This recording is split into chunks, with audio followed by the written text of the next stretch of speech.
Welcome back. His coming to the fore is widely held as one of the most sensational in reggae's history.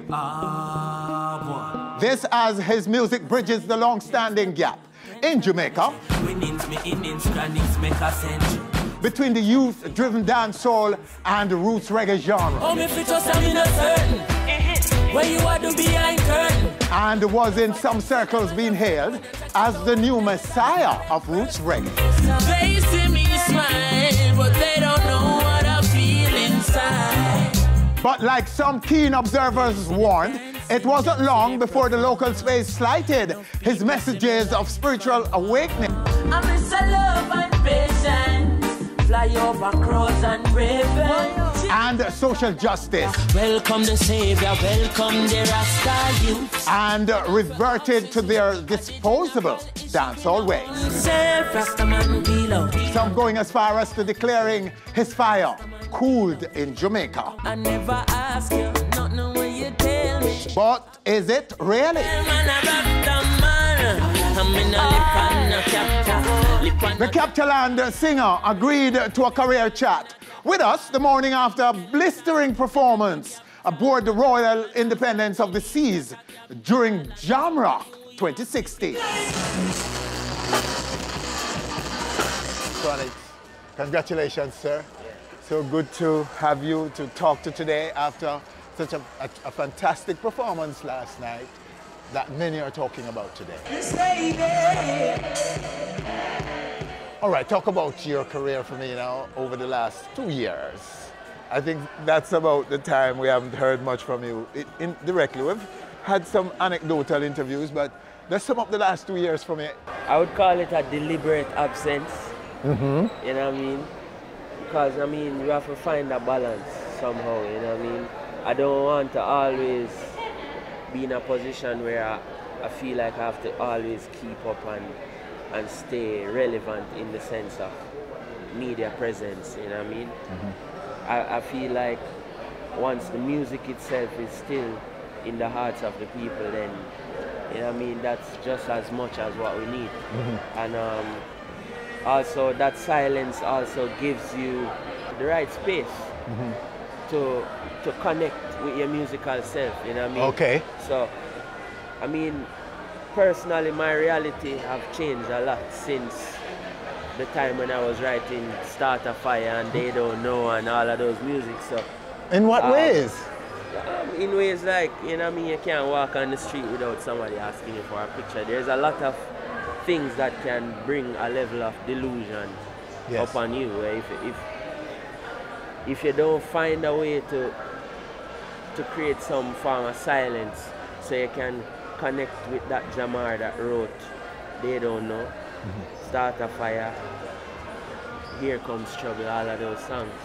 You know, I have to always stay at peace with that person. So it was like a sabbatical this time. You took time out to self-inspect, and at the same time to allow you to create music, and also to, you know what I mean, to accept where next I want to go, you know what I mean? And at the same time allowing the body of work, which were very rapid, to soak in. To become a part of people's life. Because let me tell you, the only threat to a real creative person, the only threat to a real artist is his own self. Yes.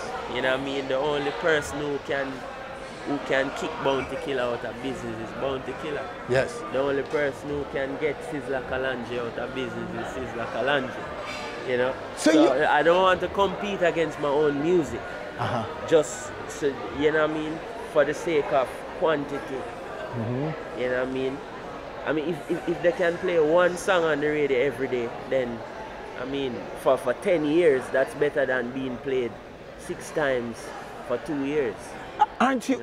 But weren't you sometimes moved by the criticisms that were coming out? Okay, you know we are in Jamaica. People start saying, "Why Chronixx cool now? The fire cool and those things." You heard them. How did you respond? What do you do? Well, it's the first time hearing that. You know some were saying the fire kind of cool. The Chronixx fire is cool because it was blazing so hard, and now it's cool. And so you didn't even hear that? No, me new to that one there. First See. time I hear that one there. Because I mean, while the fire was being cool in Jamaica, you know, myself and artists like Protege, Kelissa, Janine, we are around the globe. Surging, right? 24/7. You know what I mean? While the fire was cooling in Jamaica, I was, you know what I mean, with the Coachella, Glastonbury, you know what I mean, on stages that reggae music has never been for who know how long, you know what I mean? So, I mean, since myself and Protege at Glastonbury, I think the Marley Brothers were the only Jamaicans on it for, you know, we were the first on it since the Marley Brothers, and Coachella too. And yeah. I mean, somebody have to go do it, you know what I mean? Somebody have to deal with it. Yes, somebody, you know and I want to know, have to deal with and it. I like what I'm hearing. But I want to know too, it's the vibe in Jamaica, the mentality, the dynamics in Jamaica, wherever it may be, at any given time. What does that mean to you, the dynamics and what Jamaica is demanding and consuming? Yeah. How do you see that and how do you play to that? Do you play to it at all? Do you ignore it? Are you setting your own standard, your own pace, or are you somewhat driven by that reality, that dynamic in Jamaica? Well, I mean, every creativity is a very unique thing. Yes. You know what I mean? As soon as you accept yourself as a creative person, you have to then start to think how you're going to manage that creativity. And if creativity is unique, then the management of that creativity also have to reflect that unique nature of the creativity. You know what I mean? So, I mean, I can't spend too much of my time trying to figure out how the music industry in Jamaica operates more than I spend time to figure out how I'm going to manage my own talent and come up with a pace at which I can really sustain myself as a creative person. So you allow the creative faculty to just flow? Yeah, man, and just make it flow. I mean, you have me as a person who write like 4 songs a day and all of that, but I feel like our music don't need another artist who can release 4 songs a week. So even though I could be that artist who release 10 songs every month, you know what I mean? I live in a studio. My house is a studio, you know what I mean? I recorded my album at my yard, you know what I mean? And I've been recording music ever since, from the get-go. I have songs from 2011 that have not been released as yet. So I have songs from Dread and Terrible that did not make Dread and Terrible. Songs from Roots and Chalice that...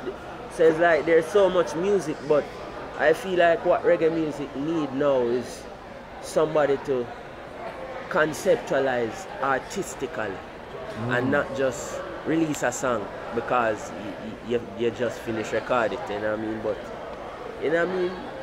Experiment, experiment. You know what I mean? Like, don't just, alright, them tune here on the place now, I'm going to give them one of them kind of tune. And I mean, there's a lot of people in Jamaica doing that, you know, and I'm not interested, to tell you the truth. but rightly so, because you don't need that. You know what I mean? Clearly you don't need that. If you have a gift, you're supposed to use it. And I feel like one of my thing them in music is to sit down and conceptualize, you know what I mean? Come up with new drum patterns and new beats and, you know what I mean, new harmony arrangements. And even more so now I'm transcending into the arrangement of the music. You know what I mean? So it's the arrangement of the guitars, arrangement of the horn section, the percussion, everything. Strings, gospel choirs, everything.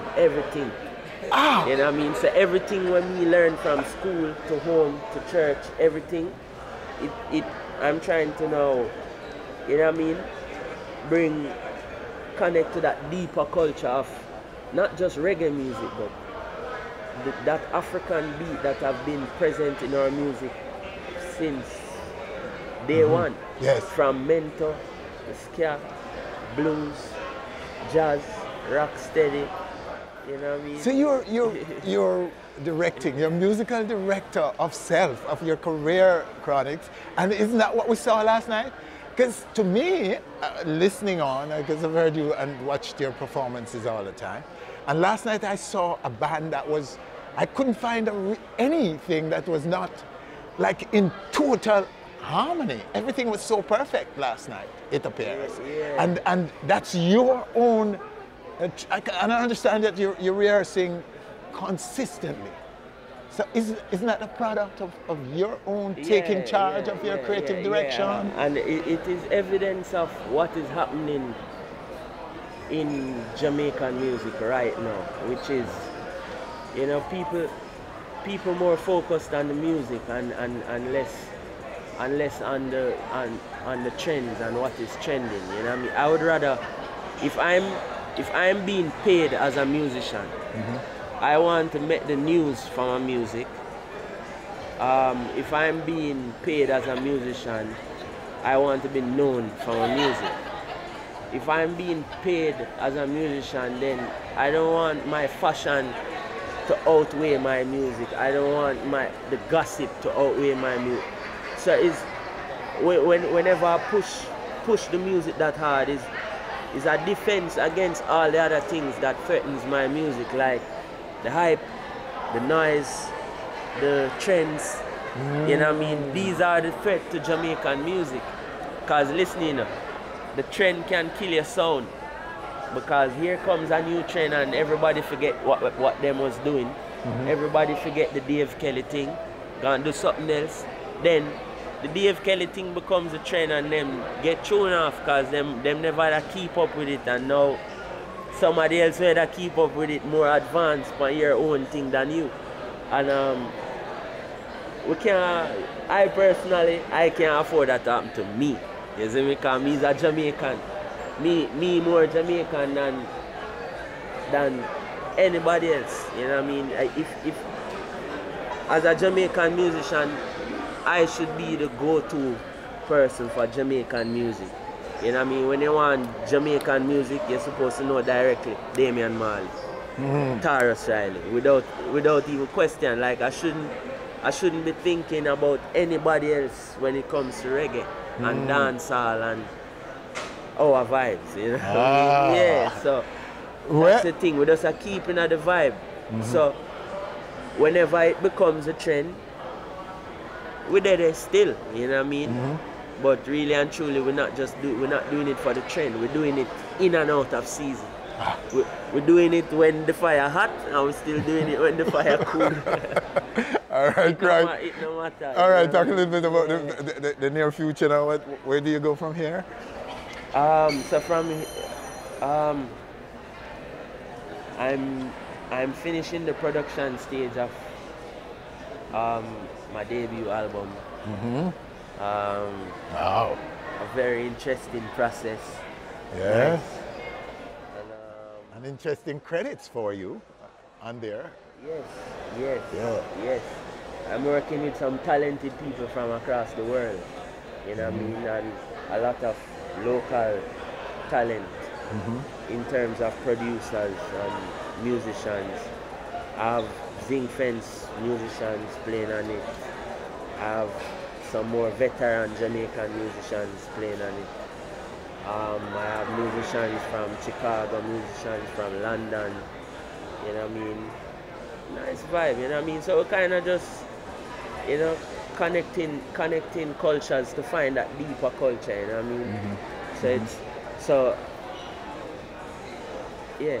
When are you going to give us? When are you going to give us that album?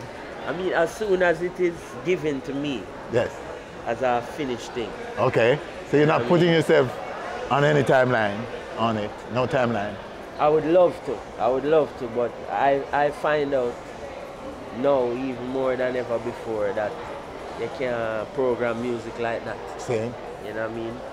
Yeah, can't program music, and when it's my creativity, because I'm a one-man band sometimes, you know what I mean, where it's just me, from building the rhythm to recording myself You know what I mean? You have songs like Behind Curtain where it's literally me and Teflon build the rhythm. Then I go to studio, record myself, mix it, release it. Good, you know what I mean? But then, you know, I just want to explore something different, where it's more people, something bigger. You know what I mean? Not bigger in the sense of better or whatever, but more people. I feel like when more souls involved, it's more soulful. You know? Chronixx, sir, so good to talk to you, sir. A very, very good insight, I think, on what's going on with you in your head. And you confirmed for me what I heard last night in that tight band of yours, delivering that set on this cruise, which is undoubtedly one of the most outstanding performances in this Jamrock 2016. Thank you so much. What good, sir. Blessed love. Respect. I grew up in a place called Ensom City, Spanish Town grooving, everybody nice. All right, there you have him, Chronixx. Still one of the greatest talents Jamaica has ever produced. Stay with us. The Warlord is next. Need I say more? Live and direct, hear me now. I grew up in a place called La Vega. Thanks for watching our video. If you're not yet a subscriber, click now and be on stage. Always.